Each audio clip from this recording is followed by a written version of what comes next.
Infielders. And each one's doing their own little stuff with a different coach. Everybody's got their little list, and they just go down it. We're going to approach and freeze on a regular ground ball. And again, whatever you teach. We teach you get to the right of the ball, and then chop your feet, and right, left, and reach, and get in a good fielding position. That's our prep step. I got that from Mike Power, who was at Daphne years ago. We take it, and we want to be actually hanging in the air when the ball is in the hitting zone. In an athletic position, they should have their knees a little bit more bent, but in an athletic position with their leg right there, waiting for the ball to be hit so that they're moving when the ball's in the hitting zone. Another thing that we'd like to emphasize on that is making sure that your wrist is limp, that your wrist is loose, and your elbow's bent when their hand's on the ground. We tell them if they have to field the ball with a straight arm, they're called outfielders. And right here, they're busting their feet. Some people do step-through footwork. This method of teaching will work with that too. We bust their feet and we shuffle and throw if we've got time, trying to gain ground as they bust their feet. Then we go full speed, really emphasizing trying to stay smooth and be soft, and always following our throw. And here's the time that you can really break this down and make sure they're all doing it, and it saves you teaching time later when you're taking your ground balls. We want them to take 2 steps toward the base that they're throwing to after they make the throw. Since we put that in, it's really decreased high throws. We don't have many high throws. Most of our misses are short hops. Slow roller approach. We do it just like a do-or-die ground ball. This is a routine slow roller. Your hurry play, I tell them, if you're going to come in there and have to make that play, it's going to be bang, bang anyway. But we want everybody to be able to do this. We're going to chop our feet, get the glove out front. Big coaching point on that, just hang on for a second, Coach. Big coaching point on that is when they come from this point up to go, we tell them they're going to go from here to left, right, throw. We want them to get that glove up, and we want to almost simulate throwing like a quarterback on the run so that we can make a good, strong, accurate throw. And again, this is just that ball. It's what I call a routine slow roller. It's a ball that he needs to run through to make the play. It's going to give him his best chance of making the play. And at the same time, because the way he's doing it with his feet, he can get a lot on that throw across the diamond. Slow roller full speed. And we do circle the slow rollers just like that, or get to the right of it. And again, this is every infielder in our program, from ninth grade through the seniors. And most of them started doing this. We start this with them at camps when they're 12. So by the time they get to us, this is just like old hat to them.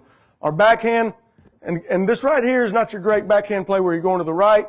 This, we tell them our rule is if you can't get to the glove side of it, it becomes a backhand. Drop the thumb, move through it, drop step, and make the throw. We tell third baseman if they can't make this play, they can't play third base. Hold on just a second. Because the thing is, how many times is your third baseman, you got him playing even, and there's a chopper hit down the third baseline, and he goes over there, and if he would just do this, it's an easy play, but he tries to get around it, and he kicks it. So we really try to emphasize that with the guys on the left side of the infield, being able to understand if you're approaching a ball and you can't get glove side, drop the thumb, backhand, move through it, make the play. Then we go backhand full speed.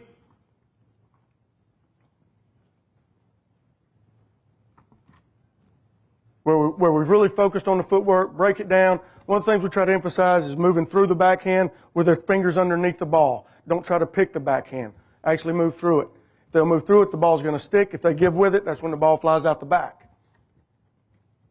And they're all drop stepping. And these are some of the ninth graders. They do okay with it, but you can still tell some of them they're like he stepped in front instead of drop stepping. But that'll be corrected next week because we'll do it about 2 more times next week. Glove side bust feet. This play is really for a third baseman going to his left or a second baseman going in the hole. They're probably not going flat enough here. Kind of pause this when they field it if you can, Coach. One of the things we try to emphasize right there, man, that was perfect, Dick. One of the things we try to emphasize on this, and this is the second baseman going in the 4-hole, maybe in the grass. How many times have you seen your second baseman make the catch and slip? When he goes to turn, he slips. His foot goes out from under him and he can't make the throw. Okay? Well, one of the things we try to emphasize on this is fielding the ball in front of your left foot. If they let the ball get back here, sometimes they can't help it. We tell them if the ball's back here, and we actually work on this play too, it's not on there. If you got to field the ball back here, you got to turn your back and do the whirly bird. And we actually practice it a lot in the gym on rainy days. If I can't get it here where I can bust my feet, Because on the next one, when they bust their feet, one of the things we like to emphasize, if they can keep their hip over their foot, when they do this, they're not going to slip because their foot's going to stick in the ground. And that's one of the things we really try to emphasize on this when they're doing this, when they bust their feet, trying to get the feel of their hip going against their foot instead of their foot getting too wide. Okay, go. Where they keep their core up under them so that they can make the play. And then we tell them if they have to reach for that ball, then that's when you turn your back and that's the only chance you got to make a decent play. Otherwise, you're going to slip.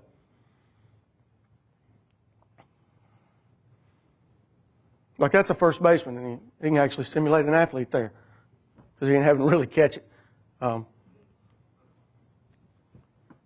then we do it all full speed.